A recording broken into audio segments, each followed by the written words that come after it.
Salut tout le monde, Tony Marinaro, le Sick Podcast avec Tony Marinaro. Par contre, cette fois-ci, comme vous voyez, comme vous entendez, évidemment, en français. Oui, en français pour la première fois. C'est une idée qu'on a eue dans les derniers mois, puis on a dit pourquoi pas le Sick Podcast en français. On l'a en anglais du lundi au vendredi soir en direct à 22h. Donc, qu'est-ce qu'on va faire? Le vendredi après-midi, on va enregistrer un Sick Podcast en français. L'idée a été bien acceptée, bien reçue. On l'a mis sur les réseaux sociaux. Ça a l'air que vous êtes contents. Ça a l'air que vous êtes anxieux. Donc, on ne va plus attendre. On y va à l'intro. Puis après l'intro, Philippe Boucher de TVA Sport et Anthony Marcotte de BPM Sport. Oui, vous écoutez le Sick Podcast en français.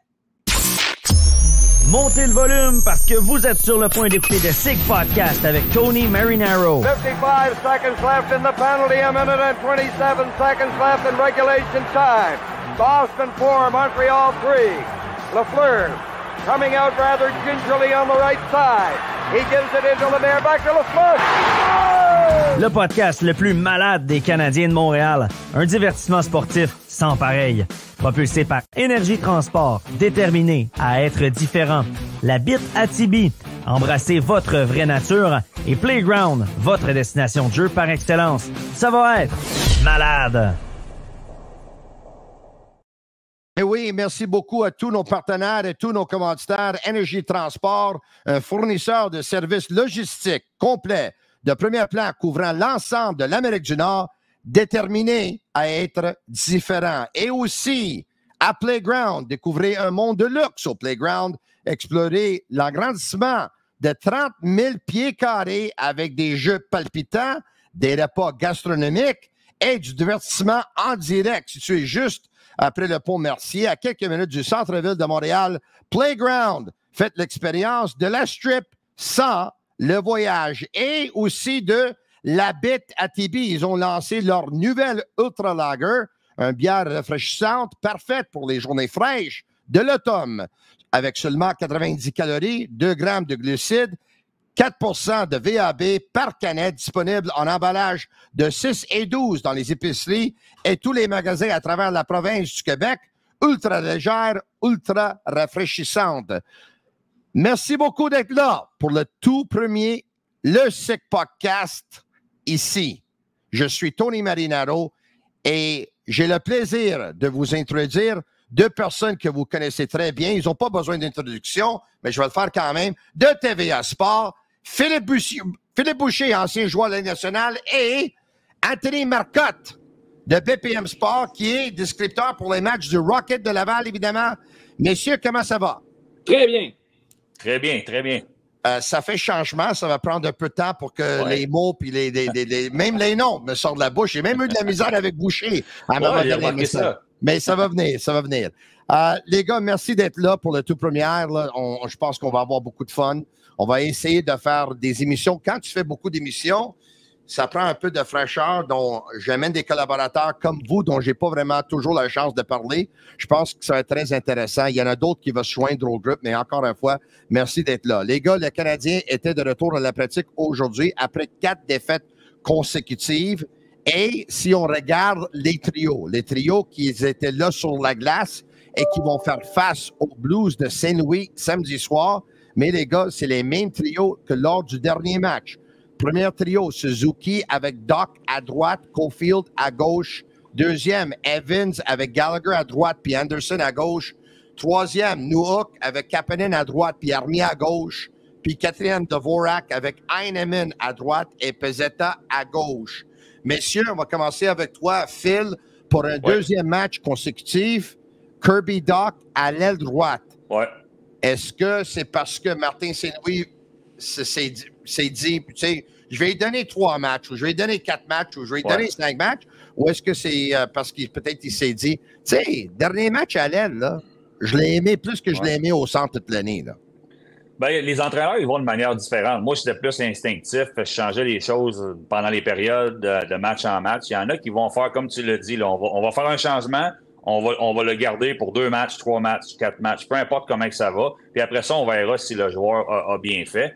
Est-ce qu'il méritait d'être sur le premier trio d'emblée? Je pense que non. Là. Kirby Dach a de la misère depuis le début de la saison. J'étais là mardi, j'ai pas aimé son langage corporel. Alors, des fois, au lieu de récompenser certains joueurs, je pense qu'on pourrait le taper sur les doigts un petit peu. Puis ça n'a pas l'air d'être la manière que Martin Saint-Louis fait les choses. Puis d'un autre côté, ben, qui peut vraiment jouer sur le premier trio? Moi, je crois au duo. Un trio, c'est tout le temps un duo, à part à Boston, là, qu'on a un trio à Patrice Bergeron qui est resté ensemble pendant des années. C'est souvent des duos. On sait que le duo, c'est Suzuki-Caulfield. Qui pourra jouer avec eux? Ben, l'audition est lancée. Kirby Dach, malheureusement pour lui, ne semble pas être un gars qui maîtrise très bien la position de joueur de centre, les mises en jeu, les responsabilités. Si on en fait de lui un gros ailier, tous les clubs aiment ça, mais à l'aile au centre, là, de manière que je l'ai vu jouer mardi, moi, j'ai un petit peu de misère avec ce qu'il donne pour le Canadien de Montréal présentement. Avant d'y aller avec Anthony, parce que j'ai vraiment hâte d'entendre qu'est-ce qu'il a à dire, mais tu viens de dire quelque chose qu'il faut que je te pose une autre question. Tu as dit, j'ai pas aimé son langage corporel. OK, un instant, là. Par contre, tu n'as pas trouvé qu'il a eu des meilleures chances de marquer comme ailier qu'il a eu toute la saison à date, puis tu n'as pas trouvé qu'il avait l'air d'un joueur libéré de ses responsabilités-là? J'ai trouvé, ben, si c'est le meilleur hockey qu'il peut nous donner, on est dans le trouble. Il a été meilleur plus que le match avancé. En première période, c'est peut-être l'adaptation. Je le trouvais lent. Est-ce qu'il s'est bien préparé pour la saison? Est-ce que c'est sa blessure? Ça se peut. Pas joué beaucoup de hockey dans les dernières années, surtout l'année passée. On peut lui donner du temps. C'est vrai qu'il a fait certaines meilleures choses par la suite, mais je connais des entraîneurs, j'en ai eu des entraîneurs, quelqu'un qui l'a entendu, il l'a entendu frapper 4 fois sur la bande en première période. Pour un appel des arbitres qui n'a pas été fait. Ça vaut pas la peine. En deuxième période, il a passé son temps à chialer après les arbitres. Puis en troisième période, il a cassé son bâton. Il cherche, je comprends ça. J'aimerais ça qu'il se focus plus sur les petits détails de la game. J'aimerais ça que l'équipe au complet se concentre sur les petits détails de la game, en donner autant sur la glace qu'à frapper sur la bande, parce qu'il a énormément de talent. Et oui, c'est vrai qu'il y a eu quand même des bonnes chances de marquer. Il a fait des belles choses, mais présentement, ça mène nulle part.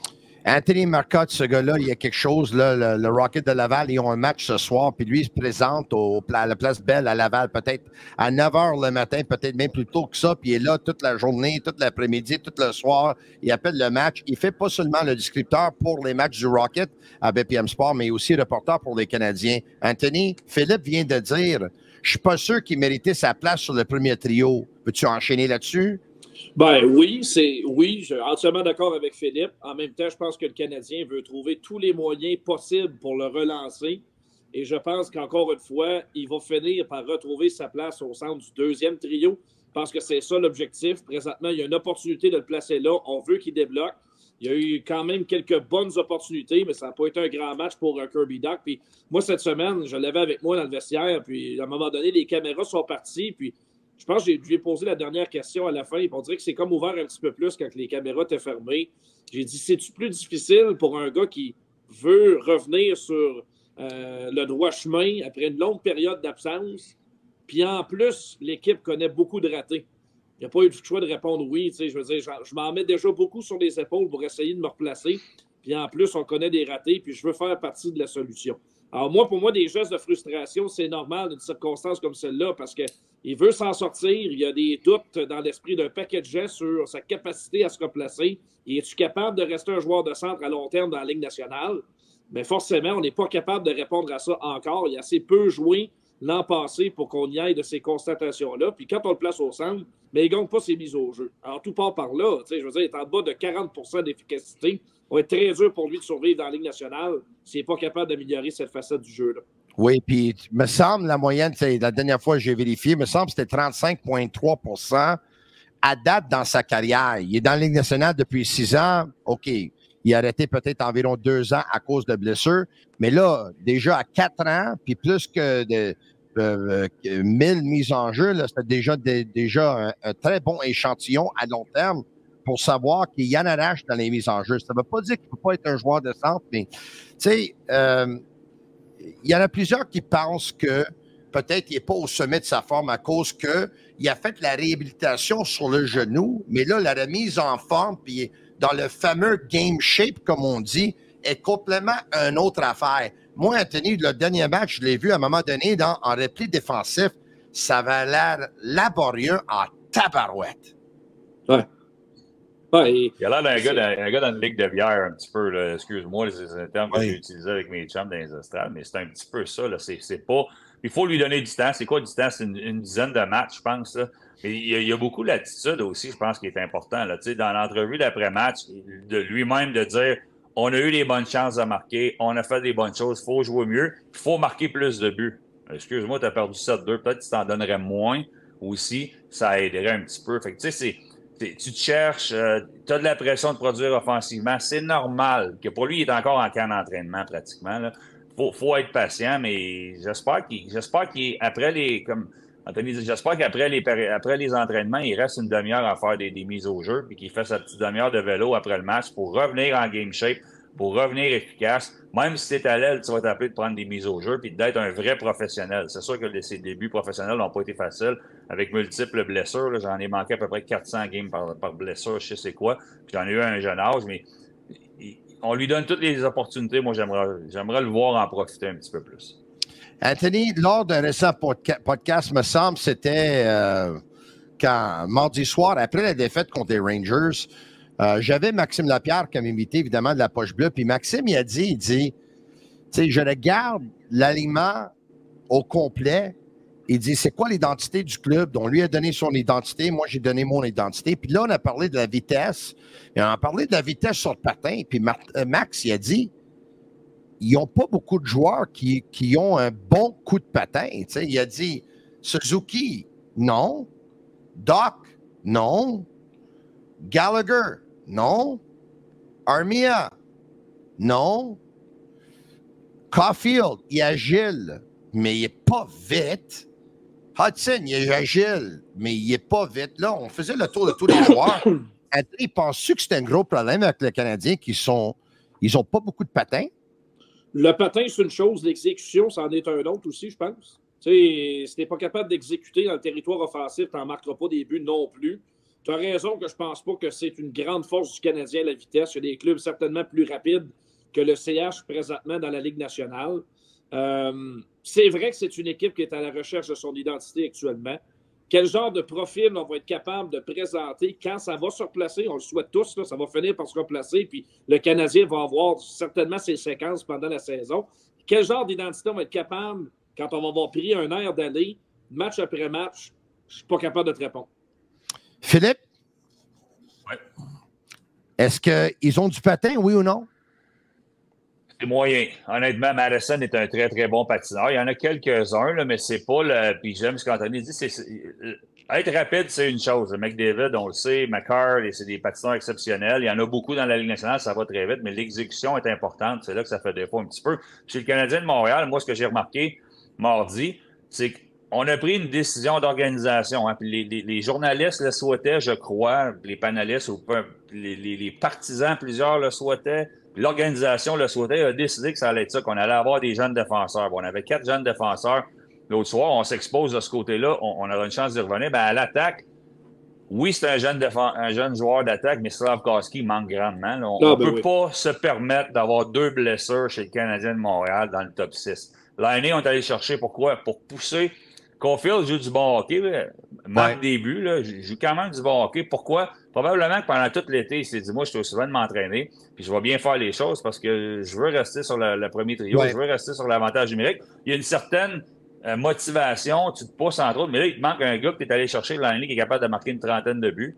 Ton first overall pick qui a vraiment bien joué l'année passée. J'ai aimé Slavkovski. Moi, honnêtement, je ne fais pas beaucoup de prédictions. On m'a demandé d'en faire au début de l'année. Puis je vais sûrement le regretter, mais j'avais mis Slavkovski comme possiblement le premier pointeur chez le Canadien de Montréal parce que je pense qu'il a toutes les habiletés au monde pour l'être un jour. Peut-être pas cette année. Mais ça manque cruellement aux Canadiens parce qu'après ça, tu es rendu aussi jeune à l'attaque que tu l'as à défensive quasiment. Moi, j'aimerais ça.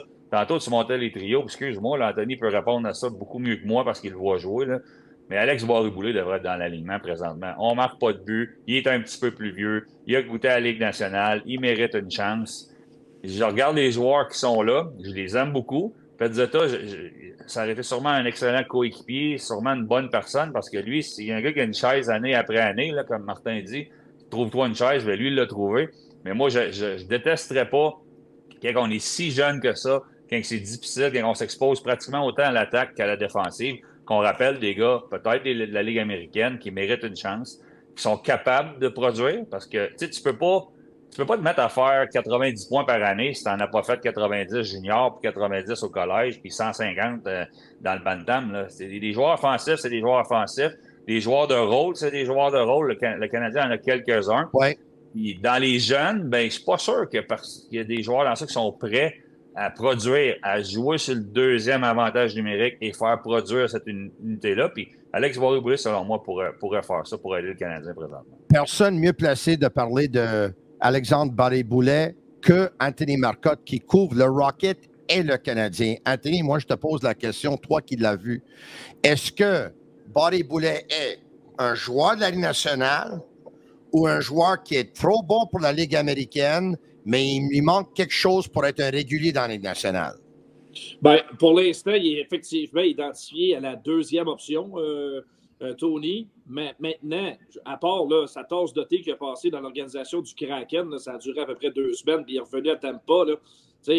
On ne peut pas dire qu'il s'est retrouvé dans un rôle là, de top 9 dans la Ligue nationale très souvent. Puis oui, l'an passé, on lui a donné une certaine chance sur un trio offensif à Tampa, puis ça a plus ou moins bien fonctionné. Mais rendu à 27 ans, avec la maturité qu'il a aujourd'hui, je pense que c'est une belle opportunité qui pourrait se présenter à Alex si on le plaçait là maintenant. Mais je comprends que le Canadien, présentement, veut donner des chances à Heinemann et à Kapanen. Mais on va se rendre compte que dans 2 semaines, les gars ne sont pas capables de prendre ces bouchées-là pour tout de suite. Moi, je pense qu'il y a une autre chose, Anthony. Excuse-moi de t'interrompre. Je pense que malheureusement, puis là, c'est drôle parce que tu vas peut-être poser la question, mais pourquoi le Canadien l'a signé à ce moment-là? Puis je ne sais pas. Parce que qu'est-ce que je veux dire, c'est que dans une autre équipe, avec des gars avec des plus gros gabarits, il peut être un fit, mais c'est une équipe qui a déjà un Suzuki à 5'11", puis un Newhook à 5'11", puis un Gallagher à 5'9", puis un Caulfield à 5'7", puis un Lane Hudson à 5'9", puis tu sais, chance qu'Harvey Pinard, il n'est pas là parce que c'est un autre de 5'9", puis là, tu rentres Barré-Boulet, puis ça va être un autre de 5'10". Le Canadien se doivent d'avoir une identité, Anthony. Tu ne penses pas? Ils se doivent d'avoir... D'accord. Mais ce que Phil fait référence, là, Barré-Boulet, il est là pour remplacer en attendant Slavkovski ou Laine.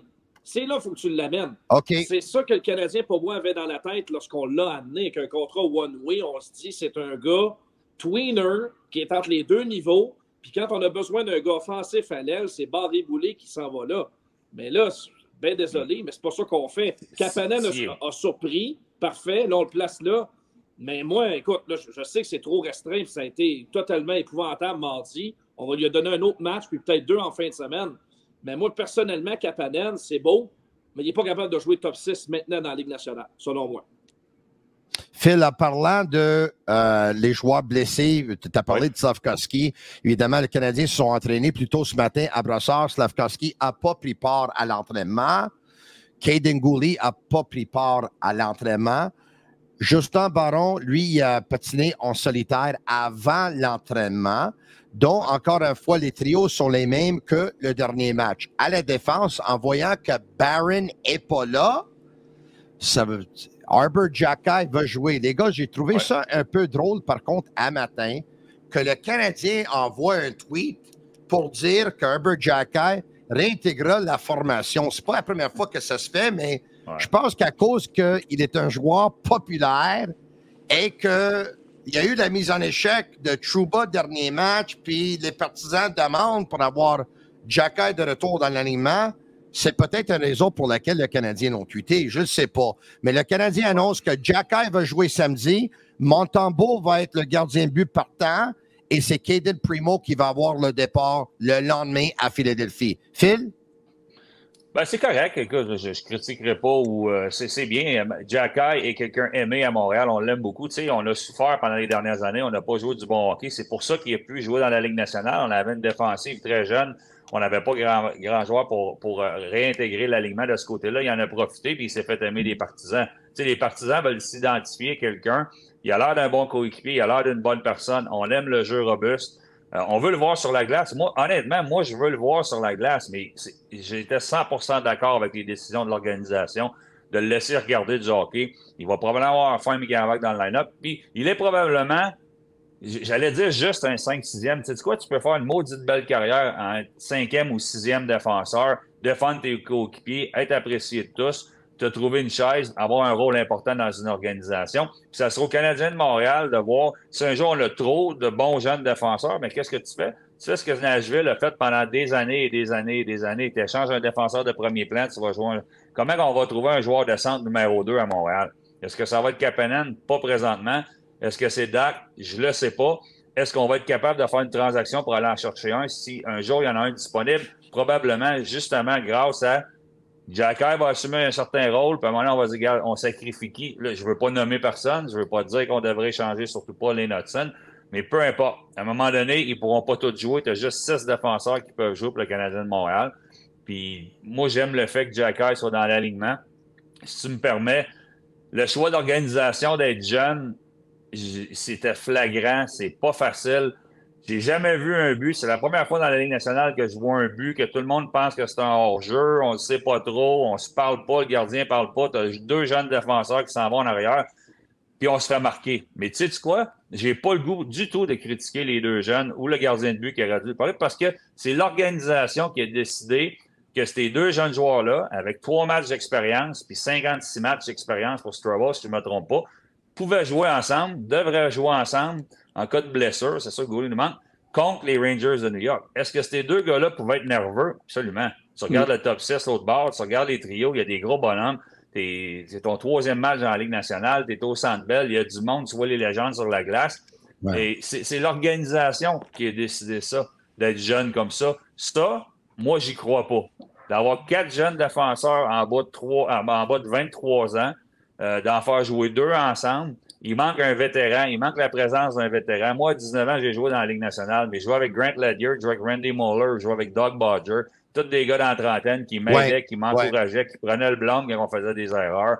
Puis ça aide grandement d'avoir une présence de vétérans pour aider les jeunes. En passant, je termine là-dessus. Une chance qu'on n'a pas échangé Savard, là. Tout le monde voulait échanger Savard l'année passée. C'est qui serait? C'est Reinbacker qui serait là? Reinbacker va être bon, là. Il va avoir beaucoup de pression à cause des Mitchka, mais ça va être un très bon joueur de hockey. Mais il doit gravir les échelons un par un. C'est une décision. Puis j'adore Montembeault, là, mais on n'a pas un gardien de but numéro 1 de premier plan qui peut faire le ménage en arrière. Il n'y avait probablement rien à... On l'a bien fait. On aurait dit à plein time-out. Je t'ai entendu Tony en parler cette semaine. On aurait dit un temps d'arrêt à 2-0, mais tu n'as pas le choix de changer de gardien de but à 4-0. T'es d'accord avec moi? T'es d'accord avec moi? 100%. J'étais 5e rangée et j'attendais juste ça. Ben oui. Tu as le droit... Oui, si je peux faire... Non, mais puis merci beaucoup, Anthony. Moi, je suis d'accord avec Phil, OK? Je pense qu'Arbor Xhekaj ne jouait pas du bon hockey. Quand, évidemment, pour les 2-3 matchs avant qu'ils l'ont retranché. Donc, je pense que Baron, lui, jouait du meilleur hockey. Baron méritait de rester dans l'alignement. Donc, puis on avait hâte de voir Strobel aussi. C'est ça. Puis, tu sais, moi, je supporte la décision. Mais je veux dire ça, par contre, je veux dire ça. Pour moi, même si Baron n'aurait pas été blessé, Xhekaj aurait joué parce qu'après un dégelé de 7-2, puis il y a tellement de défenseurs qui ont mal paru, puis je pense que Strobel aurait sorti. Puis moi, tu sais, j'ai pas de problème. Moi, je pense que tu peux les motiver, les gars. Si Strobel, il joue mieux, mais il reste, puis s'il joue pas bien, c'est Xhekaj qui rentre. Puis si Xhekaj joue pas bien, à un moment donné, c'est Strobel qui rentre. Je pense qu'il y a une rotation à faire là. Et je pense aussi, d'après ce qu'on entend de Pierre Lebrun et Frank Seravalli, Anthony, je pense que Kent Hughes voit les choses de la même manière que Phil Boucher au moment qu'on se parle, parce que ça a l'air que les Canadiens sont sur le marché en ce moment pour essayer de trouver un défenseur droitier, vétéran de 2e paire. Par contre, ça ne court pas les rues. Bonne chance. Ça ne court pas les rues. Non, mais il n'y a pas une équipe, à moins d'avoir une situation problématique dans le vestiaire, qui va échanger un défenseur de top 4 à droite, maintenant au Canadien de Montréal. Oubliez ça. À moins qu'il se passe quelque chose là, de grave, que le gars, il faut qu'il parte, puis il faut le sortir. Moi, je ne vois pas ça arriver. Hey, Kent Hughes, là, il va appeler 31 homologues au téléphone, là, puis ils vont tous dire la même chose. Ou bien, ils vont échanger un prix épouvantable. Alors, tout le monde va l'attendre avec une brique et un fanal. C'est normal pour Hughes de faire sa job. Si elle ne faisait pas, je me poserais de sérieuses questions parce qu'on le voit, le trou béant. Puis plus que ça, quand Caden Goulet est dans la formation, on est pogné pour le mettre à droite. On ne sait même pas ce que le jeune est capable de faire à sa position naturelle depuis 2 ans, tellement qu'on est mal pris à droite. Alors, et une maudite chance qu'on l'a. Il a été le meilleur du club avant qu'il se blesse. C'était le gars le plus solide en défense. Puis en plus, il joue sur son côté faible, du côté droit. Alors, puis dans le cas d'Arbor Xhekaj, bien des choses que Phil apporte, que je suis entièrement d'accord. Il va falloir que Xhekaj soit très fort mentalement pour ne pas trop écouter le bruit en ville et faire une bonne auto-évaluation de son propre rendement. Moi, je pense qu'il est capable de faire ça, honnêtement. Parce que s'il regarde ses matchs, il sait très bien qu'il n'a pas joué avec son panache habituel et qu'il est meilleur que ce qu'il a montré. Mais le monde l'aime tellement qu'ils sont prêts à pardonner tout ce qu'il fait. Mais en réalité, Arbor Xhekaj, il méritait d'aller s'asseoir dans les estrades. C'était pas punitif, c'était juste de regarder un petit peu. La game allait vite un peu. On va avoir besoin de lui, mais il y a tout dans son arsenal pour faire une super belle carrière sur une troisième paire. Un gars ultra respecté qui va amener de précieux services à son équipe. J'espère que ça va être à Montréal. Parce que des gars comme ça, si on décide de l'échanger, on va s'en ennuyer. Mais écoute, je ne peux pas parler pour lui, mais j'ai l'impression qu'il le sait aussi, qu'il ne jouait pas du bon hockey. On voit la frustration, j'ai l'impression qu'il le sait qu'il était un peu perdu sur la glace. Par contre, il faut dire, Phil, le système ou le manque de système défensif en ce moment, il n'aide pas un gars comme Arbor ou les autres. Ils ont l'air tous des poules sans tête. Quand il y en a un qui a l'air poule sans tête, c'est parce que lui, il ne lit pas bien, il n'a pas une bonne lecture du jeu. Quand il y a un paquet qui ne savent pas ils sont où et qui couvrir, c'est parce que soit c'est un système qui est difficile à comprendre ou soit parce que le système est déficient. Ben écoute, je sais pas, c'est quoi exactement le système? J'ai de la misère à mettre le doigt dessus, honnêtement. Là, c'est des concepts. D'habitude, c'est très, très précis. Est-ce qu'on est trop jeune en défensive et les deux à l'attaque présentement, puis les gars sont pas capables d'exécuter ce que les entraîneurs demandent? Tu sais, quand je regardais le match de l'autre soir, là, en avantage numérique, on a probablement Martin Saint-Louis pourrait, avec du bon talent, être le meilleur entraîneur d'avantage numérique de la Ligue nationale. Est-ce qu'un head coach devrait être entraîneur de l'avantage numérique? Moi, je pense pas. C'est beaucoup trop de boulot. Bon, ça, c'est une chose. On était structuré, correct. On manque un petit peu de profondeur. Le système défensif en désavantage numérique était très structuré. Stéphane Robida, c'est un ami personnel, c'est mon roommate dans le temps. Je le voyais en arrière du banc. Je le voyais arranger les choses. Le désavantage numérique est structuré. On a un bon personnel. On a des gars qui sont capables de le faire. Je suis pas un grand fan d'Anderson, mais il fait bien là-dessus. Vince fait un bon travail. Les jeunes font leur possible en arrière. On est structuré. Puis à 5 contre 5, ben, j'essaie de voir les patterns, les choses qui reviennent. Puis je comprends pas, honnêtement. J'ai beaucoup de misère à comprendre c'est quoi le système défensif. Puis qu'est-ce que j'ai de la misère avec? Je vais revenir à une erreur majeure de mardi. Lane Hudson, là, quand il part puis il se fait enlever à la rondelle. Là. Oui, troisième but, oui. Moi, je n'aurais jamais parlé de ça avant. Je l'aurais laissé jouer sa game. Puis le lendemain, j'aurais dit, garde Lane, on va régler une affaire. Là. Oublie le -4. C'est pas grave. Là. -4, ça arrive. C'est des choses qui arrivent. Tu continues à jouer de la même manière. Oui, sauf que Phil, c'est arrivé 2 fois dans les derniers 4 matchs, par exemple. Mais quand tu es le dernier, tu ne déjoues personne. On a une règle à partir de maintenant. Le dernier joueur sur la glace, c'est tout le monde. Là, déjoue personne. Après ça, let's go, tu rembarques sur la glace. Puis moi, je pense que Lane Hudson, ça, il est capable de l'appliquer, il est capable de le comprendre, puis il est capable de ne pas l'oublier. Faut que tu le laisses jouer. Mais moi, ce que j'ai de la misère, dans le système, là, c'est pas défensif, mais dans le système de comment on joue avec la rondelle, et on dirait qu'ils ont 6 défenseurs offensifs. Tout le monde est rendu en avant, tout le monde part. Ça fait 2 fois depuis qu'on utilise Madison et Barron ensemble, Phil, qui se ramassent les deux à foncer vers l'attaque. C'est épouvantable. Avec Slavkovski qui est obligé de jouer un contre un, qui n'a jamais patiné du reculon de sa vie, puis c'est normal. Tu envoies 2 défenseurs à l'attaque, puis tu as des Kapanen, Slavkovski, Heinemann, des jeunes joueurs qui sont rendus. En tout cas, ça, j'ai de la misère un petit peu, parce que je vais revenir à je ne sais pas si c'est ça qu'on dit dans la chambre, là, mais si on regarde le tape, puis on parle comme Kirby Dach, puis on dit, il faut marquer plus de buts. Oh, non, il faut en donner moins. Parce que si tu gagnes 2-1, là, tu gagnes pareil. Là. Si tu vas être dans le mix, là, tu gagnes 2-1, 1-0, 3-2. Regarde à Winnipeg, là, ils n'en donnent pas de buts. Ils en gagnent des matchs. Là, ils ont pas... Et le but, c'est pas de gagner 7-2. Là. Je comprends que la Ligue nationale, ils se marquent beaucoup plus de buts. Tu as beaucoup plus de défenseurs offensifs, de mobilité, de transition. Mais quand tu l'as pas, la rondelle, il faut que tu sois structuré, il faut que tu bloques des shots, il faut que tu t'investisses, il faut que tu te donnes. Puis, les Rangers, ils ont découpé totalement. Là. Anthony, mais on parle de ce fameux défenseur droitier tant recherché, le défenseur top 4. Là. moi, j'ai une question pour toi. Si le Canadien se magasine un défenseur droitier pour la deuxième paire, est-ce que c'est parce qu'ils ont l'intention de remettre Goulet à sa position naturelle de gauche et Savard devient le premier défenseur droitier puis le nouveau arrivé devient le deuxième? Ou est-ce que c'est parce qu'ils trouvent que Savard, il en arrache le coup de patin, jouer les 2 en 2, les 3 en 4, les 4 en 6, qu'à ce moment-là, ils aimeraient mettre Savard en troisième paire de défenseur? Bien, la réponse est très facile. Je vais t'en poser une.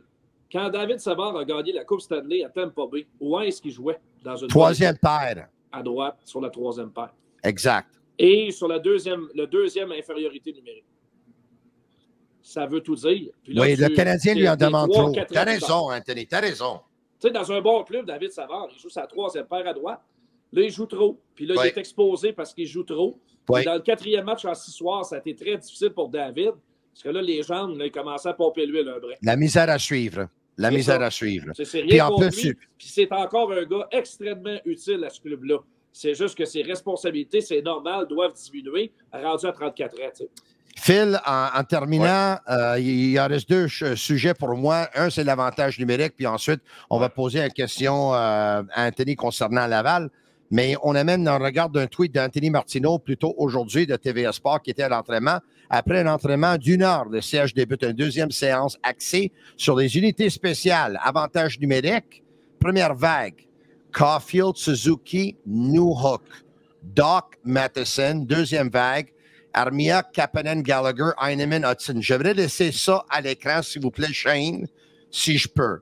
Donc, les gars, finalement, qu'est-ce qui se passe? C'est que la première vague qui a commencé la saison en avantage numérique, Slavkovski est blessé, il n'est pas là, c'est Noah qui prend sa place. Qu'est-ce que vous pensez du fait que Lane Hudson, qui à un moment donné, il n'avait pas commencé sur la première vague, mais là, il s'est retrouvé là dernièrement, il n'est plus là. Puis c'est Noah qui prend la place de Slavkovski. Moi, j'ai pas de problème. Quand je regarde ça, là, le seul chose... Bon, s'il vous plaît, arrêtez de passer 1 minute 45 sur la glace. C'est un premier avantage numérique. Moi, ça me bug depuis 2 ans. Là. Ouais, ils sont sur la glace, ils sont là. Je comprends que quand tu regardes, il n'y a pas une grosse force de frappe sur la deuxième unité, mais ça commence. Hudson va être très, très bon. Il va challenger Madison, mais... Moi, bon, premièrement, là, les Rangers, ça, c'était plate pour Lafrenière, mais c'est un powerplay d'1 minute 45. Mais t'as-tu vu les joueurs qui ont sur la glace? On n'a pas ça à Montréal. Alors, l'unité numéro 1, débarquer une fois de temps en temps. L'unité numéro 2, moi, mais justement pour en venir à ça, peut-être pas 1 minute, mais une 15-45 secondes, il fallait que ton unité numéro 2 soit un petit peu plus forte. Puis moi, tu veux donner des responsabilités à Kirby Dach, pourquoi tu ne l'envoies pas sur le deuxième avantage numérique? Sur la half-wall, ça te prend encore arrière, ça te prend un gars sur la half-wall, puis c'est ces 2 gars-là qui ont la rondelle. Les autres, c'est un peu transitoire. On bouge la rondelle, on va en avant. On se trouve pour les one-timers. C'est habituellement ça, un avantage numérique. Moi, je ne vois pas sur le deuxième qui va avoir la rondelle sur son bâton. J'aurais aimé voir Kirby Dach sur le deuxième avantage numérique. Une deuxième avantage numérique que tu utilises un petit peu plus, puis tu lui donnes la responsabilité. C'est ton unité. Mais c'est toi qui vas avoir la rondelle, c'est à toi de créer, oui. C'est qui tu mets à la place de Kirby Dach sur la première vague, alors si tu envoies Kirby sur la deuxième? Honnêtement, ça met en avant du but, c'est pas une job. Tu peux mettre n'importe quel autre jeune que là. Honnêtement, ça me dérange plus ou moins. J'aimerais mieux qu'on balance les 2 unités, qu'on apprenne à nos jeunes joueurs qu'on veut pas qu'ils soient... Les chiffres sont longs chez le Canadien de Montréal. Là, à 5 contre 5 aussi, là, il y en a plusieurs qui étirent le chiffre. Ouais. Moi, j'aurais aimé voir ça. Tu peux mettre Armia en avant du filet, tu peux mettre Heinemann, tu peux mettre Gallagher si tu veux en avant du filet. C'est pas. Puis après ça, tu mets un petit peu plus, donne un petit peu plus d'outils à Hudson, qui est capable aussi, lui aussi, de faire fonctionner un avantage numérique. Anthony, on parlait de Body Boulet il y a quelques minutes de ça, mais on n'a pas parlé de Joshua Roy encore. D'après ce que toi, tu as vu après quelques matchs avec le Rocket de Laval, habilité offensive, joueur de production, Body Boulet ou Joshua Roy? Bon, les 2 ne sont pas rendus au même endroit dans leur carrière. Ils ont des forces différentes. Les 2, en tout cas, je peux te dire une chose, ça connecte pas à peu près à Laval. Je pense pas que ça va durer très, très longtemps comme ça parce qu'on va se rendre compte qu'on en a plus besoin à Montréal qu'on en a besoin du côté de Laval. Puis quand je regarde la deuxième vague, l'avantage numérique, ça n'a rien enlevé à Heinemann et à Kapanen pour moi, ça ne fait aucun doute que autant Barré-Boulet que Roy méritent plus leur place sur un avantage numérique de la Ligue nationale que Heinemann et Kapanen maintenant. Ah wow, mais maintenant, on a pris ces décisions-là. Il faut, en quelque sorte, respecter les décisions qui ont été faites 7 matchs plus tard. Mais à un moment donné, je ne pense pas que ça va tenir encore très, très longtemps. Martin Saint-Louis disait, quand on a retranché Barré-Boulet après 2 matchs à la saison, on l'envoie au balotage parce qu'il va nous être plus utile à Laval parce que là, on n'a pas de temps de glace à lui donner. Mais là, soudainement, Slavkovski n'est pas là. L'année, évidemment, n'est pas prêt de revenir. On a un trou béant du côté droit. Si on ne l'utilise pas là, on ne l'utilisera jamais. Moi, en tout cas, je serais très surpris que pour le voyage de Philadelphie, on parte avec 12 attaquants dans les valises. Au pire des cas, la semaine prochaine, quand on part pour 2 matchs, on ne partira pas avec 12. Là. Il va y avoir un rappel, c'est sûr. Puis d'après moi, ça va être Barré-Boulet qui va aller rejoindre le Canadien. Anthony, en terminant, tes descripteurs pour les matchs du Rocket de Laval sur les zones de BPM Sport, tu vois jouer cette équipe-là. On a beaucoup parlé du Canadien, la structure défensive ou la couverture défensive qui fait défaut en ce moment. Est-ce que tu peux me parler du Rocket de Laval puis comment cette équipe-là y est coachée, les tactiques, la structure? Comment tu vois ça? À date, ça part très bien pour Pascal Vincent. Là. Honnêtement, ce club-là devrait être 4-0 depuis le début de l'année. On aurait dû gagner le seul match qu'on a échappé à Springfield la semaine passée, en fait, il y a 2 semaines. 2 bonnes performances contre Syracuse la semaine dernière à domicile. Ça va très bien. Moi, je pense que c'est une équipe améliorée comparativement à celle de l'an passé. D'abord, devant le filet, une année d'expérience pour Jacob Dauberche. Je pense que ça paraît. Défensivement, on est beaucoup plus expérimenté. Puis on n'a pas trop de gars à haut risque de difficulté. Là. Un gars comme Mathias Norlinder, coupable de revirement souvent, on n'a pas ce gars-là cette année qui se tire dans le pied tout seul. On a rajouté quelques bons vétérans comme Tyler Waterspoon et Josh Jacobs qui font un job honnête. Puis on a rajouté Gustav Lindstrom à travers. Donc, ça donne des occasions à Adam Engstrom et à William Trudeau de vraiment s'occuper de l'offensive en attendant un jour ou l'autre si Logan Mailloux va revenir en bas. Puis à l'attaque, bien, pour l'instant, le premier trio fonctionne très, très bien. Il y a l'émergence de la Kid Line aussi, qui est super intéressante avec Owen Beck au centre de Jared Davidson et Philippe Méchard. Puis on a un vrai 4e trio robuste maintenant avec Florian Jacquin et Luke Tuck. Puis en attendant le retour de Vincent Arsenault. Donc, je pense pas que ce club-là va se faire marcher ses pieds cette année, aucunement. C'est un club qui est bien bâti pour l'instant, parce que ça a toujours tendance à changer vite dans la Ligue américaine. Mais pour commencer l'année, là, ça a bien du bon sens. D'habitude, tu veux que ton équipe de la Ligue américaine copie le même genre de système puis le même genre de chimie que la première équipe. Si l'équipe de la Ligue américaine a un 4e trio si robuste, puis si physique, puis si intimidant que ça, pourquoi ils ne l'ont pas avec le gros club? Je ne sais pas. Je me demande peut-être, je suis dans le champ, ce ne serait pas la première fois, puis ce ne serait pas la dernière non plus. Phil? Mais Luke Tuck et Jacquin, honnêtement, là, Tony, là, donnez-leur 1 an et demi de Ligue américaine, là, puis d'après moi, ils ne seront pas loin. Oui, mais d'ici 1 an et demi, est-ce que tu peux mettre quelqu'un qui joue comme eux autres là? D'accord avec toi. Phil, juste ça, oui. J'ai dit vraiment en terminant, ça, c'est la dernière question, mais on espère 2 victoires du Canadien en fin de semaine là, contre les Blues de Saint-Louis qui ont mangé les Leafs de Toronto hier soir, 5-1, et dimanche soir à Philadelphie, mais disons s'ils perdent les deux, est-ce que l'électrochoc serait d'envoyer peut-être un vétéran à Laval pour essayer de capter l'attention là? Ça va être difficile contre Saint-Louis, là, à moins qu'on ait célébré notre victoire hier soir à Montréal ou ce soir. On va l'espérer pour le Canadien. Ça va être difficile contre Saint-Louis. À Philadelphie, on se cherche un petit peu. Si on perd les 2 matchs, je ne sais pas, mais il va falloir changer quelque chose. Il va falloir, tu parlais Ligue américaine. Moi, là, coacher dans la Ligue américaine, je ne suis pas sûr à un certain moment donné, ça m'aurait intéressé pour une seule raison. C'est que c'est le coach de la Ligue nationale qui décide comment que le système se joue. Puis le gars en bas, il n'a pas le choix de jouer le même système. Présentement, on semble en avoir un à Laval, puis qu'on ne le suit pas trop à Montréal. Qu'est-ce qu'on va faire si on perd les 2 matchs? Je ne le sais pas, parce qu'on ne peut pas... OK, on va rappeler Barré-Boulet, on va envoyer Armia. Moi, je l'aime, Armia, c'est un joueur de la Ligue nationale, honnêtement. Je ne sais pas qu'est-ce qu'on peut faire, je ne sais pas quel vétéran. Est-ce que Pezzetta pourrait prendre la direction de Laval puis voir 2 joueurs monter? Barré-Boulet et Roy, je ne le sais pas. L'électrochoc, je ne sais pas comment tu te donnes à un club qui se cherche comme ça. Tu fais étant dit, meilleur électrochoc, c'est de gagner une game. Fait que si tu gagnes demain contre Saint-Louis, qui va très bien, ben l'électrochoc va te donner d'une manière positive. puis on va espérer que l'équipe progresse. C'est beaucoup plus le fun de parler du Canadien de Montréal quand ils vont bien, quand ils performent. Phil, je sais que tu as joué dans l'année nationale pendant longtemps, puis Anthony, je sais que des descripteurs pour des matchs de hockey en Amérique du Nord, il n'y en a pas beaucoup comme toi, mais aujourd'hui, vous passez à l'histoire, messieurs, parce que vous avez pris part au tout premier épisode du Sick Podcast en français. Puis ça, personne ne peut vous enlever ça. Merci beaucoup, messieurs. Ça Quel fait honneur! plaisir. Hey, la traduction libre, la millième. Merci, c'est ça. La traduction libre, là, c'est-tu le podcast des malades? C'est le même qu'on devrait l'appeler? C'est un podcast malade avec un animateur très, très, très malade. Merci, les gars. Merci. Bye-bye. Salut. Le voilà, Phil Boucher et Anthony Marcotte. Wow, quel plaisir. Encore une fois, merci à vous tous qui vous avez regardé le Sick Podcast en français, notre tout premier épisode. On l'enregistre à tous les vendredis, puis c'est accessible à tous les vendredis après-midi. Pour tous les partisans du Sick Podcast, j'aimerais vous dire que mardi soir, le Canadien vont recevoir la visite du Kraken de Seattle, puis je vais être au Sir Winston Churchill Pub ce mardi, le 29 octobre.